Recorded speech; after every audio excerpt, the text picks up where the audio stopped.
Bismillahir Rahmanir Rahim. Alhamdulillahi Rabbil Alameen. Wa sallallahu wa sallam ala nabiyyina Muhammad wa ala alihi wa sahbihi wa sallam. Amma ba'da, habita fillah. A faida, a benefit that I want to mention as I was just listening to a fantastic lecture, or it was an actual question posed to Imam Fawzan Hafidhullah Ta'ala, and it was about a particular issue of Aqidah, of creed, of Iman, in fact. And his position is a very strong position, and it's the position of many of our ulama. But what I wanted to highlight is that not all of our ulama share the exact same position on this issue. And even some great imams of the sunnah of this time have a slightly different view with regards to it. And some will say an even greater, a very strong, a very different view. But I will just suffice by saying, and this is an issue of Iman. This is an issue of Iman. We're talking about Salafi ulama. Why am I mentioning this?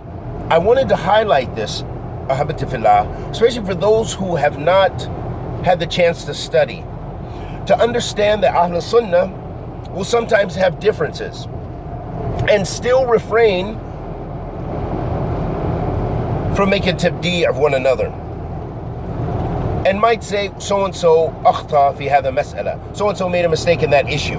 So they make excuses for one another, when in fact it might even be something in Aqidah, in creed, because of it is a part of usul, but it's an issue far'an on the usul. It is an issue which branches out from the usul of the mas'ala, from the foundation of the mas'ala. So why I'm highlighting this is for us to be aware of differences and how to deal with differences. And that sometimes you will find from people from Ahl Sunnah, and you'll find this in the past up until now, that they had differences on particular issues. And sometimes even in Aqidah, an Imam will make a mistake and the person still preserve his honor. They don't rush to say he's made a new minhaj. They don't rush to say he's made a new qa'idah, because this is what you find, and I promise you, if you learn Arabic, you'll see it in the books. You'll find that sometimes people speak about mashayikh of Ahl Sunnah unjustly and say that, oh, so-and-so has made a new qa'idah, he's made a new principle, when this is not the case. He may have made a mistake in an issue, or he may not even have made a mistake in an issue. He may come up with other details, or the context of what he said. But the people don't look at those excuses. They're quick to rush to take people off the sunnah. This is very important for us to understand this, ahabatifillah, to understand there's differences. There's going to be differences. When I listen to some of the issues that are going on with some of our brothers and sisters in the Salafi communities in the UK and in America, I'm amazed, because I don't listen to those issues. Just to make it clear, I don't follow up what dua so-and-so said. The brothers in S-Pub said this. The brothers in Medina.com said this. Salafi Manhaj said this. I don't do that. I don't have time, because I'm busy with my own life, and I just mainly stick with the Arabic and stick with the ulama. That's just what I do. But perhaps that's a shortcoming of myself, that I should keep in touch with what's going on in the ground. But in fact, I choose not to, because the fitna is even greater than what you find sometimes amongst the ulama of Ahl Sunnah. So, my point being this, ahabatifillah, is we have to learn how to deal with differences. Do not be quick to rush to take your brother or sister off the minhaj. Focus your energy on seeking and acquiring knowledge, because this is where the success is. It's going to elevate you, but the more you delve into these issues, you find the latest YouTube clip that refutes so-and-so, or the latest Facebook entry that refutes so-and-so, the latest WhatsApp entry that is declaring the tabdi' of so-and-so, or said so-and-so sat somewhere or visited Ahl Bidah in this country, or so-and-so supports this. Then you'll find yourself distracted and you won't benefit, especially if you're just a beginning student of knowledge. If you have knowledge, if you are a talib al-ilm that have knowledge, you're probably not really listening to me anyway.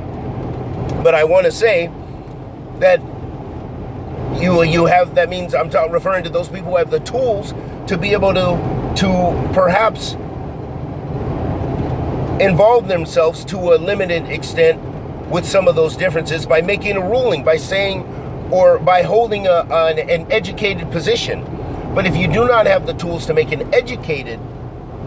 hold an educated view about it, don't involve yourself and waste your time and your energy and take it away from your ibadah and your closeness to Allah subhanahu wa ta'ala and getting in the latest controversy between the brothers, because subhanAllah, I promise you, it will never cease. And that's really, it's from the qadr, it's from the decree of Allah subhanahu wa ta'ala, it's a sunnah of Allah subhanahu wa ta'ala, that people, when the bayyinah comes to them, they will split and they will divide.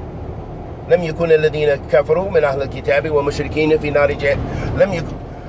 In Surah Al-Bayyinah, Allah subhanahu wa ta'ala makes it clear that the nations before us, that they split when what? When Bayyinah came to them.